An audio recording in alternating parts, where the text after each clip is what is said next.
Halo semua, aku Cho dan aku berumur 16 tahun. Apa kamu takut akan orang di jalan?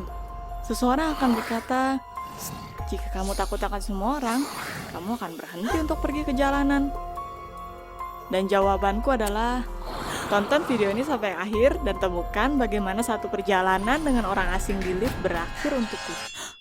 Aku tinggal di daerah Korea sepanjang hidupku. Jangan berpikir bahwa ini adalah sebuah daerah rawan. Orang-orang dari kebangsaan lain juga tinggal di sini.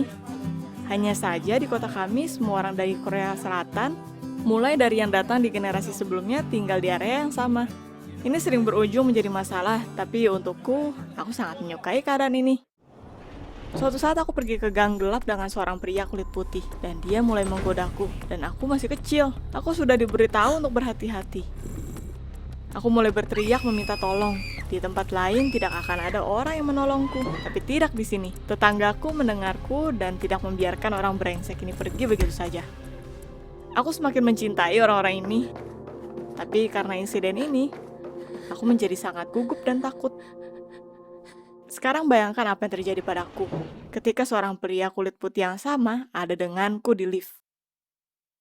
Oh Tuhan, betapa buruk mata yang dia miliki. Dan senyumnya. Senyum ini hampir seperti Joker. Dia juga bertingkah dengan aneh. Aku tidak bisa menebak kenapa. Tapi gerakannya membuatku tegang untuk beberapa alasan. Lalu liftnya berhenti. Lampunya mati. Gerakannya terhenti dan aku siap untuk berteriak. Pernahkah kamu merasa terjebak? Aku benar-benar terjebak. Dan iblis tahu dengan siapa. Ini memalukan bukan? Tanya pria itu. Jangan takut denganku. Ini tentu saja sangat meyakinkan. Aku mulai dengan panik menekan tombol panggilan. Seorang wanita menjawabku dan berkata bahwa pekerja akan ada di sana dalam 15 menit. Dalam 15 menit? Dia bisa saja sudah membunuhku. Ya, aku pikir oke, mungkin aku akan beruntung. Aku mengeluarkan handphoneku untuk menyinarinya. Menyalakan senter dan dia berdiri tepat di sebelahku. Aku berteriak.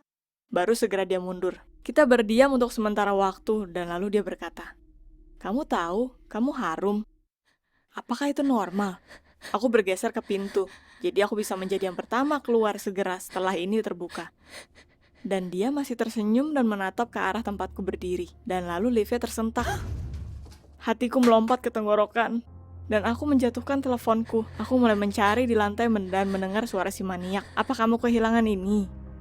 Aku berdiri dan memaksa untuk memberikan teleponku kembali. Dan aku mengulurkan tanganku dan di tangan satunya, aku memegang kunci di kantongku. Siap untuk memukul. Dia memberikanku teleponnya tapi itu tidak menyala. Tidak ada lampu lagi. Aku mulai bernapas seolah aku akan melahirkan. Dan lalu dia memulai lagi. "Apa kamu tidak menyukai kegelapan?" katanya. Aku menyukainya. Aku lebih terbiasa dengan itu. Dan dia tertawa. Sialan. Dan aku merasakan sebuah tangan di lenganku. Bagaimana dia bisa tahu di mana aku berdiri? Aku tidak bisa melihat lebih jauh dari hidungku. Dengan bernapas. Dengan aroma. Dan dia berkata, "Jangan takut, aku denganmu." Aduh, aku takut karenamu, maniak. Di sini dia mendekati wajahnya ke arahku dan menghela nafas. Atau mungkin kamu dan aku. Dan lalu pintunya terbuka. Aku mendorongnya dan lari secepat yang aku bisa. Aku hanya berpaling sekali untuk melihatnya berada di sekitar dengan senyuman anehnya. Tangannya mengarah ke depan seperti zombie, seperti mengendus. Jijik. Aku langsung memberitahu ayahku dan dia menanggapinya dengan serius. "Apa pria asing mendekatimu? Panggil aku segera jika dia muncul lagi," katanya. Aku bersumpah pada ayahku, tapi mungkin aku tidak akan melakukannya. Aku bertemu si aneh ini di akhir minggu ketika seluruh keluarga pergi berjalan di gang. Dia sedang berjalan dengan senyuman mengerikannya, dan aku langsung mengenalinya. "Lihat, lihat, itu dia." "Yang itu?" ayahku bertanya dan akan beranjak ke arahnya dengan intensi sangat jelas. Dan ibuku menghentikannya. "Cho, kamu tidak lihat, dia buta." Ayah dan aku melihat pria itu lebih dekat. Nyatanya tongkat keren yang aku pikir adalah aksesoris keren adalah panduan jalannya, dan dia mengikutinya dengan hati-hati. Lalu aku mengerti dan malu. Aku sudah menjadi gila. Ketakutan akan seorang pria buta. Ya, dia berbicara aneh, tapi dia tidak melakukan apapun padaku. Ini aneh. Pernahkah kamu menuduh seseorang yang tak bersalah akan sesuatu? Setelah ini kamu tidak ingin berhadapan dengannya. Kali berikutnya aku bertemu dengannya di lift dalam 2 hari berikutnya. Aku tidak berpikir senyumannya aneh lagi. Ya, sedikit.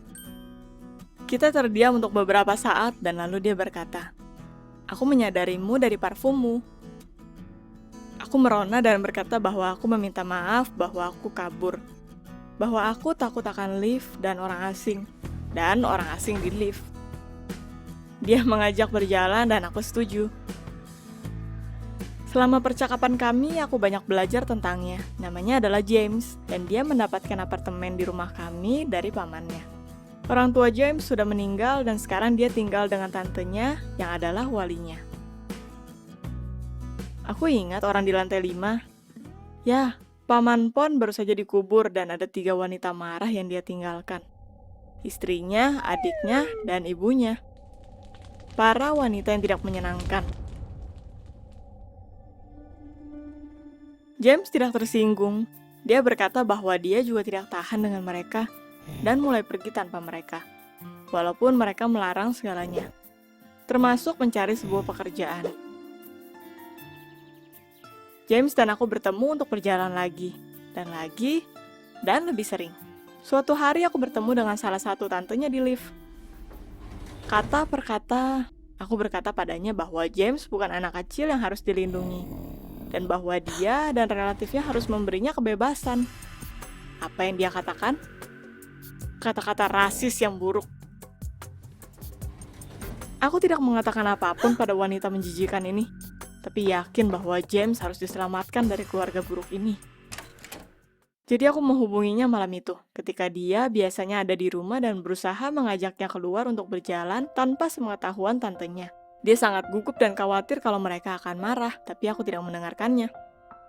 Aku mengajaknya ke Clover Honey, tempat favoritku di kota. Secara teknis itu adalah sebuah bar, tapi ada panggung kosong. Selalu tidak ramai dan instrumen musik tersedia untuk bebas digunakan.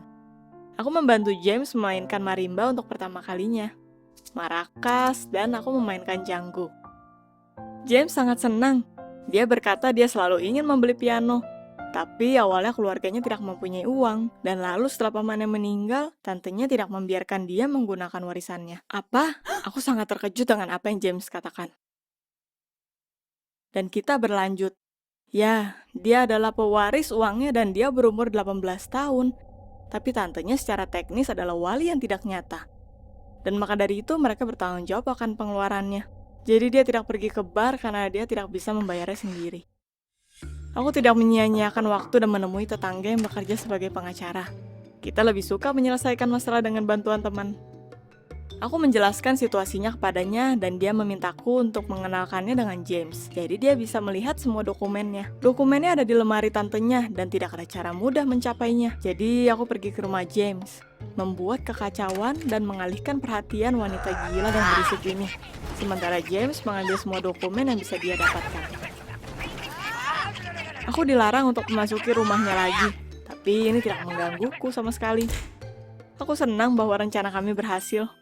Seorang tetangga berkata pada kami bahwa James bisa membuktikan kemandiriannya, lalu dia tidak akan membutuhkan wali sama sekali. James mengajukan gugatan dan tetangga kami mulai mendukungnya. Dan beberapa minggu kemudian, aku dipanggil ke pengadilan. Dan semua tantenya menyalahkanku, berkata bahwa aku sudah tidur dengan anaknya. Di mana? Di lift. Membuat anak dan sekarang aku menginginkan anak haramku mewarisi segalanya dengan menipu orang miskin. Aku pergi ke ginekolog dan dia memastikan aku masih perawan. Aku tidak akan membiarkan orang sialan ini melawanku. Gugatannya berhasil. James diberikan hak untuk mengatur uangnya sendiri. Dia pindah ke apartemen lain di lantai dasar, jadi dia tidak harus menggunakan lift. Tapi kita tetap menemui satu sama lain, berjalan di gang dan bermain marimba di Clover Honey.